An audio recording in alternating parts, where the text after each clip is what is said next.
देखिए हर खबर यहीं पर। सब्सक्राइब कीजिए TV9 भारतवर्ष। भारत पहले भी अपना इरादा साफ कर चुका है। चाहे महीनों तक LAC पर PLA को अपने सामने से घूरना हो तो घूरते रहेंगे, लेकिन पीछे नहीं हटेंगे। शायद यही वजह है कि चीन ने अपनी विस्तारवादी तोप भूटान की ओर मोड़ दी है। जमीन के भूखे ड्रैगन ने अब भूटान की जमीन पर दावा ठोक दिया है और भारत को धमकी दी है कि वो इसमें टांग ना अड़ाए। माना जा रहा है कि भूटान के जरिए भी चीन भारत को घेरना चाहता है, क्योंकि भूटान के पूर्वी इलाके पर चीन का कभी कोई विवाद नहीं रहा है। 1984 से लेकर 2016 तक 24 दौर की बातचीत में कभी भी चीन ने इस मुद्दे को नहीं उठाया, लेकिन अब उसने अपना रुख बदल दिया।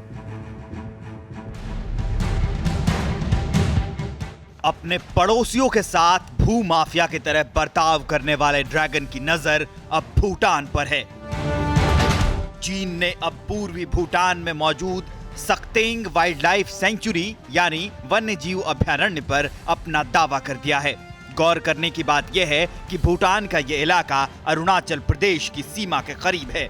नए विवाद की शुरुआत 29 जून को हुई, जब सक्तेंग अभयारण्य को संयुक्त राष्ट्र के ग्लोबल एनवायरनमेंट फैसिलिटी यानी GEF के तहत मिलने वाले फंड पर विरोध जताया। चीन ने कहा अभयारण्य विवादित इलाके में आता है।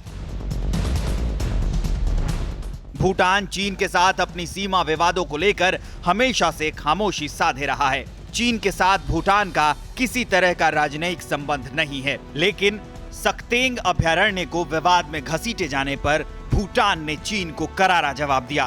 भूटान ने भारत में चीनी दूतावास को एक आधिकारिक संदेश भेजकर चीन के बयान का विरोध किया। 4 जून को चीनी विदेश मंत्रालय ने कहा कि चीन और भूटान के बीच कभी सीमा निर्धारण नहीं हुआ।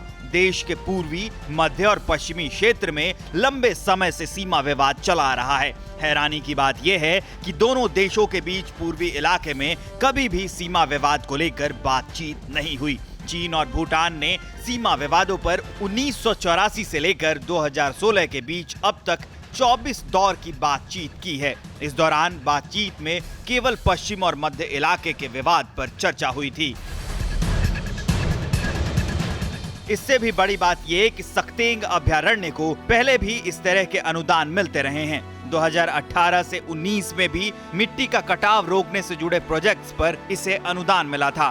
चीन ने तब तक कोई विरोध नहीं किया था। चीन की एक पॉलिसी रही है बहुत समय से। माओ जेडोंग के टाइम में उन्होंने ये पॉलिसी बनाई थी कि पहले हमें तिब्बत के ऊपर कब्जा करना चाहिए, जो हथेली है, और उसके बाद 5 उंगलियां हैं उसकी, जिसमें अरुणाचल, भूटान, नेपाल, सिक्किम और लद्दाख शामिल है। कूटनीतिक जानकारों के मुताबिक ये चीन की नई चाल है। भारत और भूटान की दोस्ती दशकों पुरानी है। अपनी विस्तारवादी नीतियों की वजह से चारों तरफ से घिर चुका ड्रैगन अब भूटान के साथ भूमि विवाद खड़ा कर भारत पर दबाव बनाने की कोशिश कर रहा है। गौर करने की बात यह है कि 4 जून को दिए गए अपने बयान में चीनी विदेश मंत्रालय ने धमकी भरे अंदाज में कहा था कि किसी तीसरे पक्ष को चीन भूटान सीमा विवाद में उंगली नहीं उठानी चाहिए। माना जा रहा है कि चीन का इशारा भारत की तरफ ही था। हालांकि भारत ने अभी इस पर कोई प्रतिक्रिया नहीं दी है। तक सवाल है तो वो समझता है जो वहां से जमीन हड़प लेगा, और भारत और भूटान की क्योंकि संधि है तो इसीलिए भारत को भी नीचे दिखा पाएगा, क्योंकि वो ये बता पाएगा भूटान को और पड़ोसी देशों को और पूरी दुनिया को।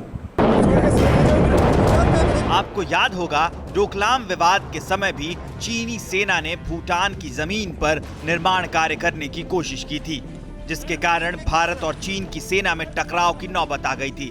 उस वक्त सीमा पर 72 दिनों तक तनाव रहा था।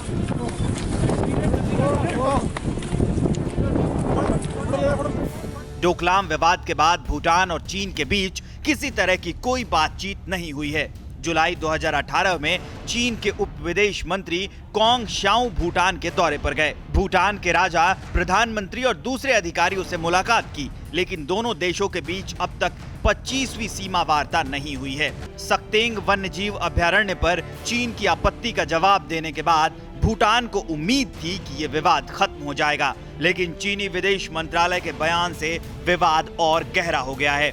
भारत फिलहाल अभी वेट एंड वॉच के मूड में नजर आ रहा है। न्यूज़ टॉप 9 रोज सुबह 7 बजे और शाम 7 बजे सिर्फ TV9 भारतवर्ष पर।